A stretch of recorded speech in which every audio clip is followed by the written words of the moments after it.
Ginabanta 31,000 doses ang COVID-19 vaccine mag-aabot sa Iloilo City. 20,000 doses ang Sinovac vaccine, kakapin 11,000 doses ang Pfizer vaccine. Gikan sa national government ang ginalauman nga mag-aabot sa syudad sang Iloilo. Ini ang paggagamiton sa vaccine rollout sa 4 ka mga vaccination sites sa syudad. Sa mga vaccination center, ipatigayon ang pagbakuna gamit ang Sinovac, kag sa mga ospital naman ipatigayon ang pagbakuna gamit ang Pfizer. Ginmeet ko kay na ang COVID team ta makasarang kita nga vaccinate sa 4 ka vaccination center.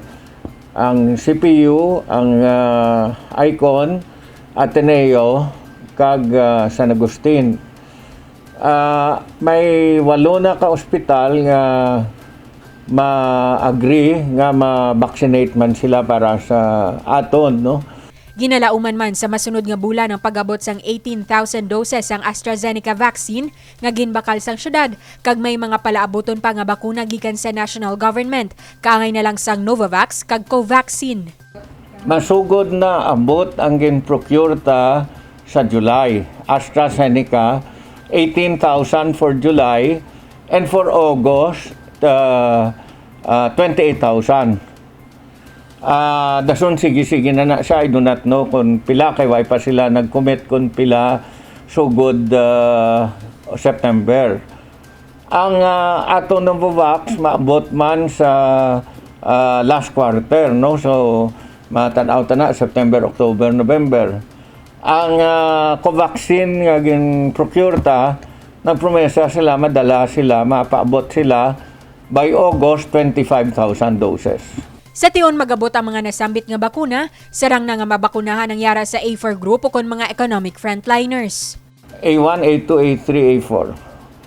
Naistorya namon kinanlanggid mga taxi driver, mga jeepney drivers, mga barbero, mga massage attendants, ang mga ginpaunta tanay, mga saspa, mga massage, mga gym, instructor, kinanlan tanan sila may mga protection, no?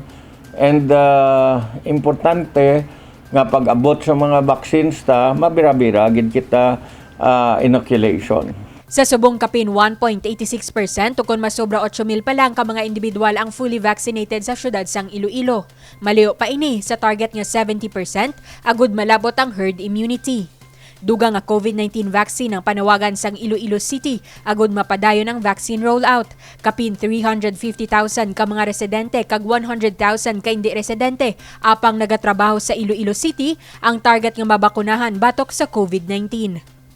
Divine Singh para sa Level Up Patrol. Pinakauna nga LGBTQ park, igapahamtang sa Esplanade 3.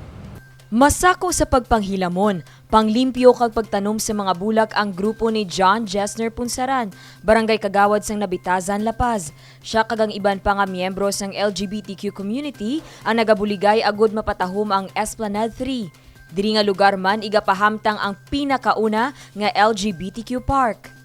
Sa pag-lead sa aton nga mga Dolly Tupad beneficiaries sa LGBT community, actually nag-coordinate ang Office of LGBT Affairs sa Peso sa diri sa aton sa barangay, since ang diri sa aton nga barangay ginpili no ang area nga i-develop, which is ang Esplanade 3 sa aton Prime Estate Subdivision, kag pagahimuon nga LGBT park or LGBT community park diri sa aton sa syudad sang Iloilo. So paagi sa pag-provide sang venue sa mga orientation kag sa mga kinahanglanon sa adlaw sang tanan, dira kita nagabulig since kinahanglan nila sing assistance sa mga nagaguide para sa ila sa panglimpyo kag gina-spearhead gid ini sa Office of LGBT Affairs headed by Reyna Clamor.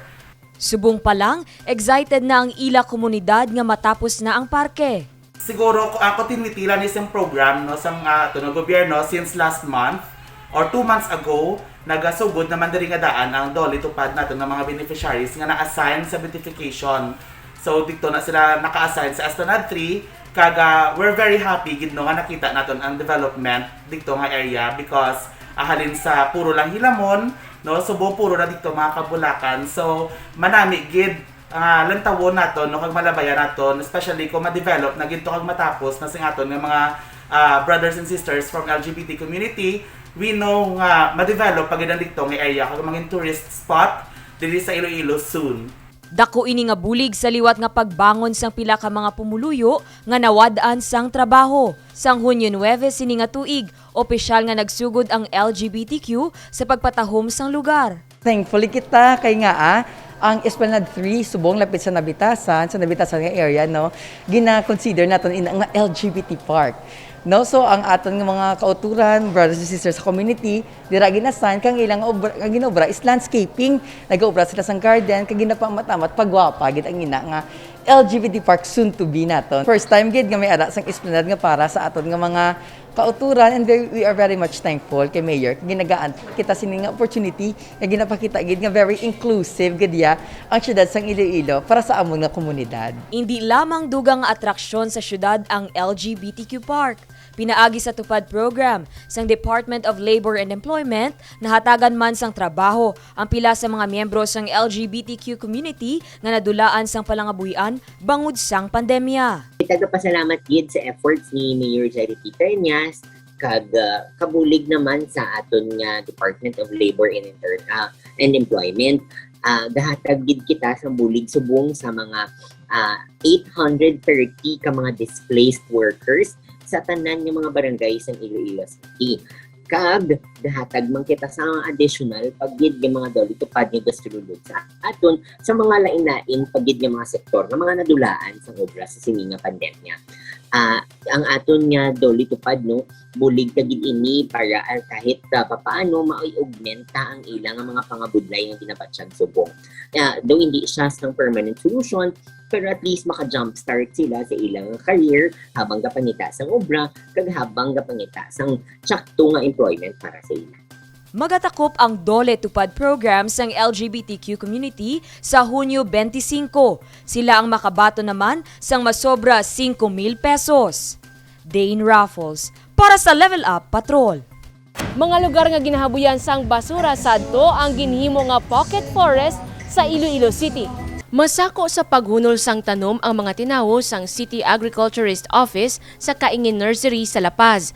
Kada adlaw, kapin 300 tubtob 500 ka mga liso sang kahoy ang ilang nga mahunol. Ang mga seedlings amo naman ang ginapang tanom sa mga kilid sang dalan, partikular sa Circumferential Road sa kilid sang Iloilo River Esplanade kag Iloilo Floodway. Mga native trees pareho sang fire tree, kawayan kag iban pa ang ila ginatanom. Gimpahayag ni Executive Assistant for Environment Armando Dairit, madamo sa mga basura ang sadto makitaan sa pila ka mga lugar sa syudad. Isa na diri amo ang kilid sang Iloilo Floodway. Bangod hindi pwede sunugon ang mga basura, ini ang ilagin tampukan sang duta kag ginhimo ang lugar nga pocket forest sang Iloilo City. Ginatakpan namon, ginabutangan namon duta, takpan i-recover what, inatam na namon. Kaya bala mo, ginahimo nila illegal dumping bala. So we are covering it. Kapila na kami, mga almost all our pocket forest. Formerly, mga garbage area na. Natakpan namon na siya. Ginistorya na ni Dairit ang pila sa mga barangay officials malapit sa mga pocket forest sang syudad. Iniagod hinyoon ang ilang mga residente nga likawan ang paghaboy sang basura sa hindi husto nga lugar. Like to call, ang mga tao, bala, ano na sila man, may ara kita ya ginabutang na collection area for garbage, may mga basura ta kundi natong kuha ng basura. Ngaan sila ya panghaboy sila di sa ilog, sa dagat, mga higad-higad ang basura nila. Abal sa mga ulo. I don't know how to deal with this. If only I have the authority, I will give them a citation ticket. Pahanumdum ni Dairit sa publiko, dapat sundon ang Republic Act 9003, ang Ecological Solid Waste Management Act of 2002. Isa sa mga probisyon sini among pagpatuman sang waste segregation. Ginaduso man sini ang 3R, reduce, reuse, kag recycle. Jennifer Garcia Hernandez para sa Level Up Patrol.